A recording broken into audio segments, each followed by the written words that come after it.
എല്ലാവർക്കും ഒരു പുതിയ വീഡിയോയിലേക്ക് സ്വാഗതം. അപ്പൊ ഇന്ന് വന്നിട്ടുള്ളത് എല്ലാവരും ചോദിക്കുന്ന ഒരു ഡൗട്ടിനെ കുറിച്ച് പറയാൻ വേണ്ടിയിട്ടാണ്. കുറേ പേര് ഇതിനെക്കുറിച്ച് ചോദിച്ചിട്ടുണ്ട്.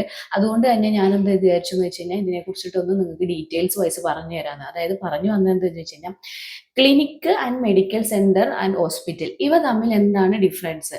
അപ്പോൾ പലർക്കും കൺഫ്യൂഷൻ ഉണ്ടാക്കുന്നുണ്ട്. അതായത് ഞാൻ ക്ലിനിക്സും മെഡിക്കൽ സെന്ററും ഒക്കെ ഇതാക്കിയിട്ട് അപ്പൊ സിമ്പിൾ ആയിട്ട് പറഞ്ഞു കഴിഞ്ഞാൽ ക്ലിനിക്ക് എന്ന് പറഞ്ഞു കഴിഞ്ഞാൽ സാധാരണയായിട്ട് നടക്കുന്നതെന്ന് വെച്ച് കഴിഞ്ഞാൽ കൺസൾട്ടേഷനും ആൻഡ് ബേസിക് ട്രീറ്റ്മെന്റ്, അതുപോലെ തന്നെ ഹെൽത്ത് കെയർ ഫെസിലിറ്റികൾ, അങ്ങനത്തെ കാര്യങ്ങളൊക്കെയാണ് മെയിൻ ആയിട്ട് ക്ലിനിക്കിൽ നടക്കുന്നത്. പിന്നെ ഇങ്ങോട്ട് മെഡിക്കൽ സെന്ററിലേക്ക് വരുവാണെങ്കിൽ മെഡിക്കൽ സെന്റർ ക്ലിനിക്കിനേക്കാൾ കുറച്ചും കൂടിയും സ്പെഷ്യാലിറ്റി ഡോക്ടേഴ്സും അതുപോലെ തന്നെ ലബോറട്ടറി ഫാർമസികൾ അല്ലെങ്കിൽ ഡയഗ്നോസിസ് സെന്ററുകളൊക്കെ കുറച്ചും കൂടി കൂടുതൽ കൂടി സർവീസുകൾ അവൈലബിൾ ആയിരിക്കും. ഇപ്പൊ പിന്നെ എന്ന് വെച്ച് കഴിഞ്ഞാൽ നമ്മൾ ഹോസ്പിറ്റലാണെങ്കിൽ അവിടെ ചെയ്യുന്നു, ഹോസ്പിറ്റൽ എല്ലാവർക്കും അറിയുന്ന കാര്യമാണ്. Emergency, inpatients, admissions, ICU, OT, surgery തുടങ്ങിയ കോംപ്രിഹെൻസീവ് ഫെസിലിറ്റികളും ഈ ഒരു ഹോസ്പിറ്റലിൽ നമുക്ക് ഉണ്ടാവും. പക്ഷെ ഒരു ഇമ്പോർട്ടന്റ് കാര്യം എന്ന് പറയാൻ മാത്രം എന്തെന്ന് നോക്കി കഴിഞ്ഞാൽ ഒരു പ്രൈസ് വലുതാണ് ചെറുതാണോ എന്ന് തീരുമാനിക്കാൻ പറ്റില്ല. ആക്ച്വലി നമ്മൾ സർവീസ് ഡിപ്പാർട്ട്മെന്റ്സ് അല്ലെങ്കിൽ ഫെസിലിറ്റീസുകൾ, പിന്നെ നമ്മുടെ ജോബ് റോള്, അതാണ് നമുക്ക് പ്രധാനമായിട്ടും നോക്കേണ്ടത്. ഇപ്പോൾ നേഴ്സസ് UAE ജോബ് അപ്ലൈ ചെയ്യുമ്പോൾ മെയിൻ ആയിട്ട് നമ്മൾ എന്ത് ചെയ്യാൻ ശ്രദ്ധിക്കേണ്ടതെന്ന് വെച്ച് കഴിഞ്ഞാൽ ക്ലിനിക് ആണോ മെഡിക്കൽ സെന്റർ ആണോ അല്ല ഹോസ്പിറ്റൽ ആണോ എന്ന് മാത്രമല്ല നമ്മൾ നോക്കേണ്ടത്. നമ്മൾ ജോബ് ടൈറ്റിൽ ക്ലിയർ ആയിട്ട് വായിച്ചു നോക്കുക. പിന്നെ ഏത് ഡിപ്പാർട്ട്മെന്റ് ആണെന്നുള്ളത്, അതുപോലെ നിങ്ങൾ ലൈസൻസ് ഏത് ലൈസൻസ് റിക്രൂട്ട്മെന്റ് ആണെന്നുള്ളത്. പല ലൈസൻസ് DH, DOH, MOH ഒക്കെ ഉണ്ടല്ലോ, അപ്പൊ അത് നോക്കുക. പിന്നെ അതുപോലെ വർക്കിംഗ് അവേഴ്സ്, നിങ്ങളുടെ സാലറി ആൻഡ് ബെനിഫിറ്റ് എല്ലാം ചെക്ക് ചെയ്യണം.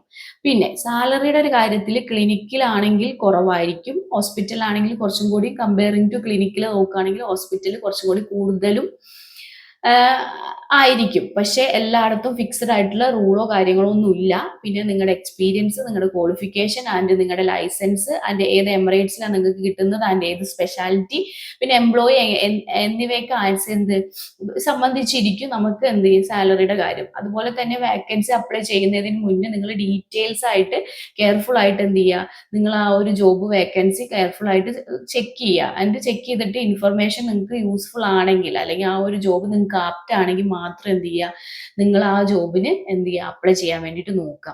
അപ്പൊ എപ്പോഴും ശ്രദ്ധിക്കുക, ക്ലിനിക്സ്, ഹോസ്പിറ്റല് എന്നൊക്കെ പറയുന്നത് ഡിഫറെന്റ് ആണോ എന്ന് വെച്ചാൽ ഡിഫറെന്റ് ആണ്. പക്ഷെ ചില മെഡിക്കൽ സെന്റർ കുറച്ചും കൂടി അഡ്വാൻസ്ഡ് ആയിട്ടൊക്കെ വർക്ക് ചെയ്യുന്നതും മീൻസ് സാലറി ആണെങ്കിലും comparing to hospital same salary തന്നെ ചില മെഡിക്കൽ സെന്ററുകൾ അതുപോലെ തന്നെ ക്ലിനിക്സും കാര്യങ്ങളൊക്കെ കൊടുക്കുന്നുണ്ട്.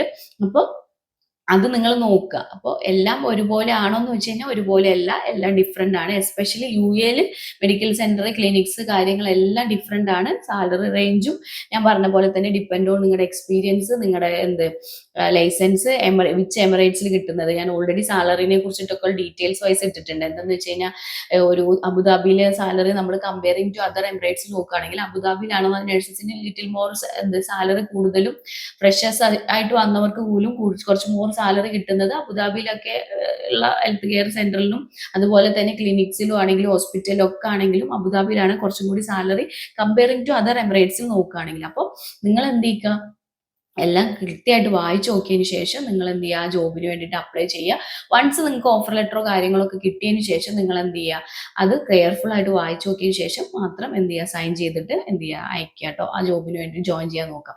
അപ്പൊ ഇതാണ് കുറേ പേർക്ക് ഡൗട്ട്. ക്ലിനിക്സ്, മെഡിക്കൽ സെന്റർ, അതുപോലെ ഹോസ്പിറ്റൽ എല്ലാം ഒരുപോലെയാണോ വരുന്നത്, അല്ല എന്താണ് പ്രത്യേകത എന്നുള്ളത്. അപ്പോൾ ഇവിടെ ഇങ്ങനെയാണ് മെഡിക്കൽ സെന്ററിൽ കുറച്ചുകൂടി അഡ്വാൻസ്ഡ്, ക്ലിനിക്കിൽ കൺസൾട്ടേഷൻ കാര്യങ്ങൾ, അങ്ങനെ ചിലപ്പോൾ അവിടെ ബ്ലഡ് ടെസ്റ്റ് കാര്യങ്ങളൊക്കെ ചില ക്ലിനിക്സിൽ ഉണ്ടാവാറുണ്ട്. ചിലയിടത്ത് അങ്ങനെയൊന്നുമില്ല, ജസ്റ്റ് കൺസൾട്ടേഷൻ മാത്രമായിട്ട് പോകുന്നുണ്ട്. മെഡിക്കൽ സെന്ററിൽ നമുക്ക് ചില മെഡിക്കൽ സെന്ററുകളിൽ പ്രത്യേകിച്ച് ഒന്നും ഉണ്ടാവില്ല. അവിടെ ജസ്റ്റ് കൺസൾട്ടേഷൻ കഴിയുന്നു, നമ്മൾ അവിടെ നിന്ന് മെഡിസിനോ ഫാർമസി എന്തെങ്കിലും ഉണ്ടാവുന്നു, ഡയഗ്നോസ് സെന്ററോ അങ്ങനത്തെ കാര്യങ്ങളും ഉണ്ടാവില്ല. പക്ഷെ ചില സ്ഥലത്ത് എല്ലാം അവൈലബിൾ ആയിരിക്കും. അതുപോലെ ചില ക്ലിനിക്സിൽ എല്ലാം അവൈലബിൾ ആയിരിക്കും. അപ്പോൾ മാറ്റങ്ങളും ഡിഫറൻസും ഉണ്ടോ എന്ന് വെച്ച് കഴിഞ്ഞാൽ ചെറിയ മാറ്റങ്ങളും ഡിഫറൻസും ഉണ്ട്. പക്ഷെ ഹോസ്പിറ്റലെ സംബന്ധിച്ച് നോക്കുമ്പോൾ സർജറി, ചില ക്ലിനിക്സിൽ സർജറി പോലും നടക്കുന്നുണ്ട് കേട്ടോ. അപ്പോൾ അവിടെ ഒരുപാട് സാലറി കാര്യങ്ങൾ OT കാര്യങ്ങളൊക്കെ ചില മെഡിക്കൽ സെന്ററിൽ കാര്യങ്ങളും അതുപോലെ ക്ലിനിക്സിലാണെങ്കിലും ചില സ്ഥലത്ത് ചില മെഡിക്കൽ സെന്ററിൽ ഓപ്പറേഷൻ അടക്കം നടക്കുന്നുണ്ട്. അപ്പോൾ നിങ്ങൾക്ക് എന്ത് ചെയ്യുക, എല്ലാം വായിച്ചു നോക്കിയിട്ട് നിങ്ങൾക്ക് ആപ്റ്റ് ആണെങ്കിൽ നിങ്ങൾക്ക് ആ ഒരു ജോലിക്ക് വേണ്ടിയിട്ട് ശ്രമിക്കാം, അല്ലെങ്കിൽ ആ ജോലിക്ക് വേണ്ടി ജോയിൻ ചെയ്യാൻ വേണ്ടിയിട്ട് പറ്റും.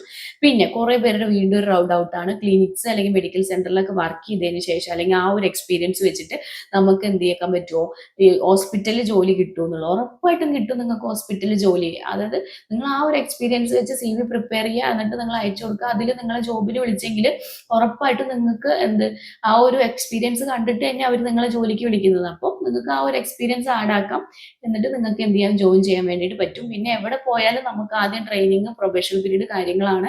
അപ്പോൾ നമുക്ക് വെൽ ട്രെയിനും കാര്യങ്ങളൊക്കെ ആയിരിക്കും. പിന്നെ നിങ്ങളുടെ പ്രീവിയസ് എക്സ്പീരിയൻസും കൂടി ഡിപ്പെൻഡ് ചെയ്തിരിക്കും നിങ്ങളെ ഹോസ്പിറ്റലും കാര്യങ്ങളും വിളിക്കാനായിട്ട് കേട്ടോ.